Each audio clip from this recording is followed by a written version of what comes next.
haula wala quwata illa billah, amma ba'du. Hadirin jamaah zuhur yang dimuliakan Allah, dengan maraknya berita di YouTube, siapapun kita bisa mengunggah di sana. Satu di antaranya adalah makanan-makanan yang begitu menakutkan kalau menurut kita ya, tapi di tempat lain ternyata menjadi makanan yang lezat kalau kita lihat itu.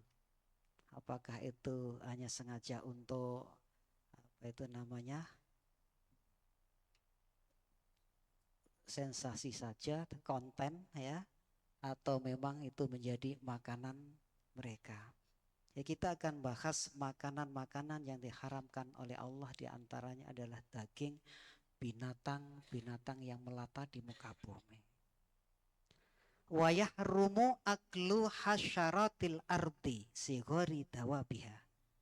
Haram makan binatang-binatang bumi, maksudnya binatang yang paling kecil yang melata di muka bumi.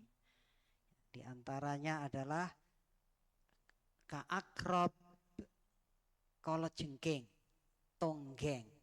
Ya, di dalamnya mungkin termasuk semut, ular, kodok, tikus, cicak, termasuk cicak, gitu. Nah, itu ternyata disebut hasyaratil ardi atau sigori dawabil ardi. Hewan-hewan kecil yang melata di muka bumi itu diharamkan oleh Allah Subhanahu wa taala. Kita lihat dalam madhab kelima ya. Dalam madhab Maliki dijelaskan seperti itu. La nizaa indahum fi tahrimi kulli ma yatur. Sudah tidak ada perbedaan pendapat, gak ada rebutan, gak ada perdebatan yang sengit gitu ya, dalam masalah atau tentang keharamannya hewan-hewan yang membahayakan manusia. Loh, membahayakan enggak sih? Jadi ada yang mengatakan itu membahayakan, ada yang mengatakan tidak. Nah, maka di dalam madhab Malik pun terpecah menjadi dua. Secara umum haram, pokoknya haram dah. Besok cicak dimakan. Nanti di dalam madhab Asy-Syafi'i, setiap makanan yang menjijikkan itu haram. Ternyata Imam Asy-Syafi'i masih mengikuti dalam masalah dalam madhab Malik, maksudnya ya, tetap haram. Nah, kalau di dalam madhab Malik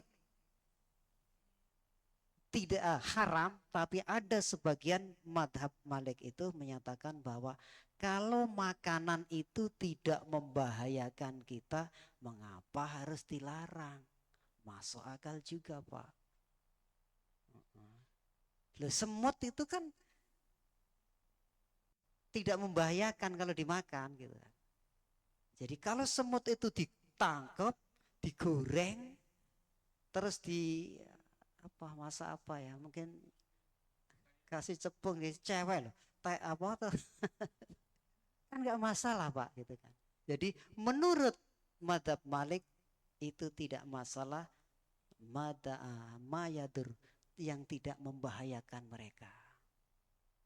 Tapi sebagian dalam madhab Malik itu haram tetap. Secara spesifik itu tadi bagaimana kalau itu kalau jengking. Loh, kalau jengking itu berbahayanya itu kalau hidup dia.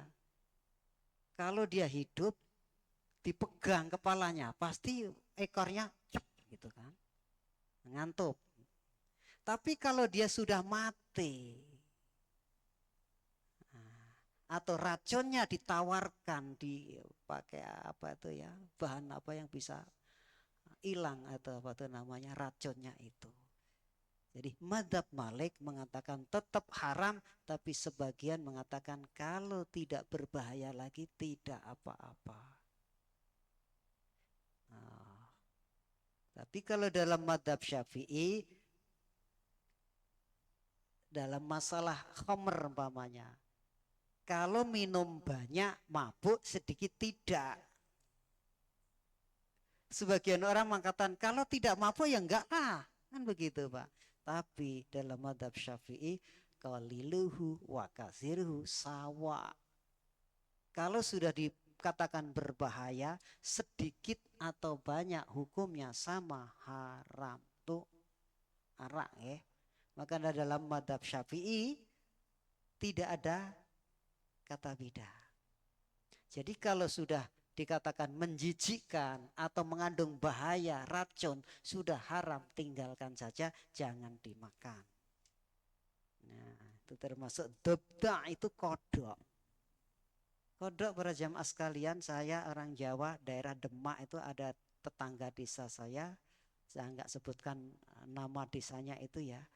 Jadi kalau sore itu habis asar, mereka membawa alat, ya, itu ada lampunya di sini, pala, nggih. Malam itu dia berangkat sore besar Pak, di ke suatu tempat yang agak jauh dari desa kita ya, tapi melewati desa kita itu habis asar mereka udah. Nah nanti subuh atau paling tidak jam 6 jam 7 mereka pulang, wadahnya itu sudah penuh. Penuh apa? Kata kodok kongkang. Nah, yang anaknya kodok kongkang namanya percil. Gitu orang Jawa. Nah ini ternyata mereka Muslim, saudara kita semua Muslim. Mereka hanya memenuhi kebutuhan. Ambil, dijual ke pasar, ya kan, Demak, kota Demak atau kota Semarang. Dijual di restoran Suike. Gitu. Nah ini kalau menurut hukumnya ini tadi, yahrumu aklu hasaratil ardi sigori tawabiyah ka'akrob wadobda wageri ya. Dobda itu kodok, kata itu tadi. Tidak disebutkan kata apa. Kalau kita tadi tahu itu kodok, kongkang. Gede-gede Pak, gede-gede begini gitu. Bangkong. Ya udahlah bangkong gitu. Ini nanti ada kodok kerot. Kalau kodok kerot itu memang diharamkan, nggak ada karena mungkin menjijikan juga kodok kerot. Ini yang kongkang Pak, kongkang ya. Nah ternyata di dalam madhab Malik itu termasuk secara haram. Madhab Syafi'i juga haram. Nah nanti di dalam ilmu fikih dia termasuk hewan yang hidup di dua alam. Terus ini masalah ini yang kecil-kecil ya. Bagaimana kalau yang gede? Wa yahrumu aklus salhafatu bariyatan kanas au bahriyatan. Wah ini hewan yang hidup di darat dan di laut. Dia di darat, di laut bisa hidup dia, dan apa tuh wujudnya besar. Bajul orang Jawa bilang. Bajul atau boyo bahasa Indonesia buaya. Baik buaya darat atau buaya air.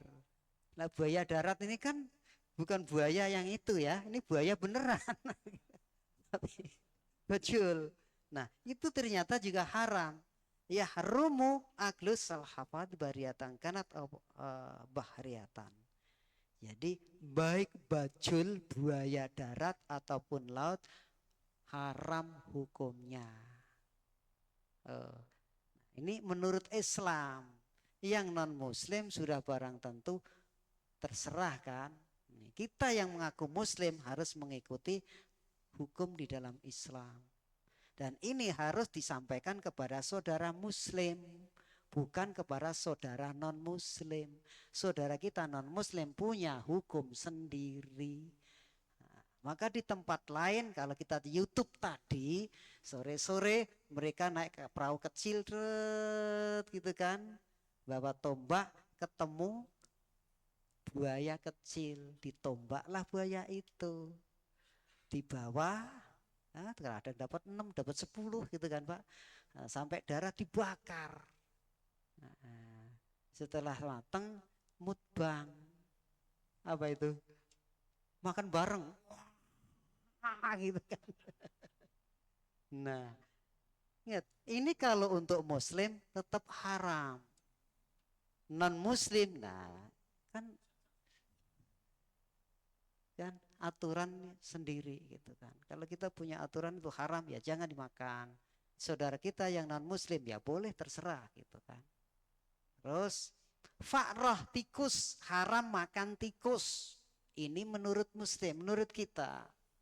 Syariat kita karena tikus itu hukumnya haram. Tapi saudara kita non Muslim sudah barang tentu ya terserah dia mau makan atau tidak karena tidak kena hukum haram ini tadi. Kalau kita lihat YouTube lagi Pak ya, itu ada tikus yang naik ke pohon begitu gede banget tikus nih, ditangkap langsung wah, terus digoreng begitu, wah makanya tikus. Nah, jadi terkadang kita di YouTube juga komentarnya nyakitin saudara kita, nggak boleh. Itu haram untuk kita Muslim, tapi tidak haram untuk saudara kita non Muslim. Terserah dia makan di YouTube. Nah, ini daerah mana primitif kayak begini. Nah, itu menyakitkan. Nah, itu menyakitkan, Pak. Kata primitif itu menyakitkan. Jadi saudara-saudaraku yang masih makan tikus ya monggo lah gitu. Tapi perlu sampean ketahui kami Muslim haram. Begitu kan? Para jemaah sekalian yang fenomenal, makan daging khinjir jelas dinas oleh Al-Quran langsung. Hurrimat alaikumul maitata waddama walahmal khinjir. Haram makan bangke, makan daging babi. Anjing tidak disebutkan. Anjing tidak disebutkan, tapi di dalam riwayat kullu dzinabin secara umum setiap hewan yang mempunyai taring haram dimakan. Anjing punya. Jadi keharaman dari situ masih diperdebatkan Pak. Sebagian ulama mengatakan bahwa daging anjing itu haram. Ya, tetap seperti di sini ini dikatakan wa yahrum akil khinzir wal kalab. Haram makan daging anjing, daging babi dan daging anjing. Tapi sebagian ulama mengatakan bahwa anjing itu beda dengan babi. Kalau babi di nas Al-Quran haram secara langsung, sedangkan anjing ini sebagian masih ada yang membolehkan walaupun sedikit ulamanya nih. Sebagaimana piara anjing, kalau di Indonesia yang NO biasanya haram. Kalau riwayatnya jelas bisa ditelusuri, orang NO untuk makan sendiri aja susah di zaman itu. Kalau melihara anjing kan harus ngasih makan Pak. Beda dengan saudara kita yang Muhammadiyah, dulu belum ada security, belum ada, bisa piara anjing buat jaga kantor, jaga kebun, jaga apa saja. Dan dia bisa kasih makan karena agak mampu. Kayak begitu. Kalau hanya najis kan bisa dihindari begitu kan. Kalau najis, lah kalau yang menganggap haram terus nggak mau miara, nah ini kan apa itu namanya yang bagian kita yang NO ya, karena apa? Untuk makan saja susah, apalagi ngasih makan anjing dan najis dia, liarnya najis mughalladhah, lebih baik menghindari, maka kalimatnya haram aja dah gitu, haram untuk. Tapi hari ini bisa diteliti juga banyak orang NU yang sudah piara anjing. Ada. Jangan bilang nggak ada, cari aja pasti ada. Karena apa? Selagi dia bisa membersihkan diri setelah nyentuh, ya, dengan 7 cucian, satu diantaranya dicampur dengan tanah itu, ya nggak masalah. Jadi piara anjing boleh-boleh saja. Adapun orang yang piara anjing selain najis nanti di dalam rumah malaikat nggak mau masuk. Itu semuanya pertimbangan-pertimbangan yang harus dipertimbangkan oleh kita. Tapi kalau menganggap ya udah nggak masalah lah baksa ya udah piara saja kan begitu. Nah, satu di antara lain tidak boleh menganggap primitif dan seterusnya karena masing-masing kita punya masalah sendiri-sendiri. Oke. Demikian dan sekian kurang lebihnya mohon maaf. Billahi taufik walhidayah. Assalamualaikum warahmatullahi wabarakatuh.